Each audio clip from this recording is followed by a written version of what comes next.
ഗാന്ധിയുടേത് അടിസ്ഥാനരഹിതമായ ആരോപണങ്ങളെന്ന് BJP. തുടർച്ചയായ പരാജയങ്ങളിൽ നിന്ന് രാഹുൽ പാഠം പഠിക്കുന്നില്ലെന്ന് കേന്ദ്രമന്ത്രി കിരൺ റിജിജു പറഞ്ഞു. ബീഹാറിൽ പരാജയമുണ്ടാകുമെന്നറിഞ്ഞാണ് പുതിയ ആരോപണം. ഇന്ത്യയിലെ യുവാക്കളും ജൻസികളും മോദിക്കൊപ്പമാണ്. രാഹുൽ കോടതിയെ സമീപിക്കാൻ തയ്യാറാകാത്തത് എന്തുകൊണ്ടാണെന്നും കിരൺ റിജിജു ചോദിച്ചു. बार बार राहुल गांधी बोलते हैं वो एटम बम फूटने वाला है. इनका एटम बम कभी फटता क्यों नहीं है? ये कोई विषय को लेकर के गंभीरता से आता नहीं है. बोलते कि हाइड्रोजन बम फटेगा. आज का जो विषय को लेकर के मैं तो इतना दुखी हूं कि मैं इसको लेकर के आपसे बात करना पड़ रहा है.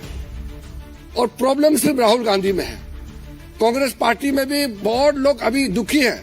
बिहार में कई लोग कह रहे हैं कि राहुल गांधी उनके वहां प्रचार में ना आए, क्योंकि वो आने से जो थोड़ा कुछ चांस है वो भी बिगड़ जाते हैं.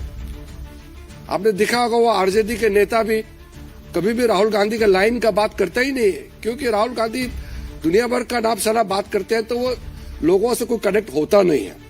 जब वोटर वोट डालते हैं तो പോളിംഗ് ഏജന്റ് अलग अलग പൊളിറ്റിക്കൽ പാർട്ടിക്ക് പോളിംഗ് ഏജന്റ് ബിജെപിയും അതുപോലെ തന്നെ കേന്ദ്ര സർക്കാരും ചെയ്യുന്നത്. വിവരങ്ങൾ നൽകാനായി സജു തോമസ് ചേരുകയാണ്. സജു, പതിവ് പോലെ തന്നെ അല്ലെങ്കിൽ മുൻപൊക്കെ കണ്ടതുപോലെ തന്നെ ഈ വോട്ടുകൊള്ളയുടെ വെളിപ്പെടുത്തലുകൾ രാഹുൽ ഗാന്ധി നടത്തുമ്പോൾ അതൊക്കെ അടിസ്ഥാനരഹിതമാണ് എന്നാണ് കേന്ദ്രത്തിന്റെയും അതുപോലെ തന്നെ ബിജെപിയുടെയും വാദം. അത് ആവർത്തിക്കുകയാണ് ഇപ്പോഴും ചെയ്യുന്നത്.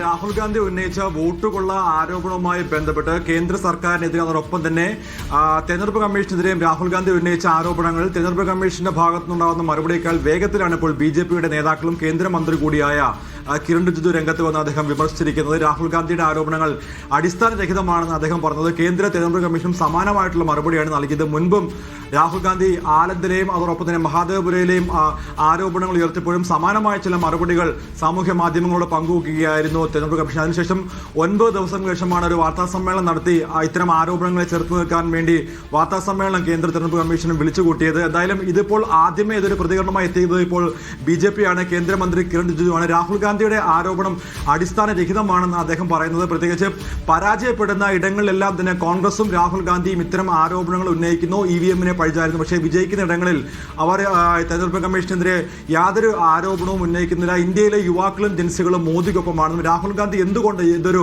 പരാതിയായിട്ട് പോകുന്നു അല്ലെങ്കിൽ കോടതിയെ സമീപിക്കാത്തത് എന്തുകൊണ്ടെന്ന് തനിക്ക് മനസ്സിലാകുന്നില്ലെന്ന് അദ്ദേഹം പറയുന്നു. 2004 എക്സിറ്റ് പോളുകൾ പറഞ്ഞത് BJP വിജയിക്കുമെന്നാണ്. പക്ഷേ 2004 BJP പരാജയപ്പെട്ടു.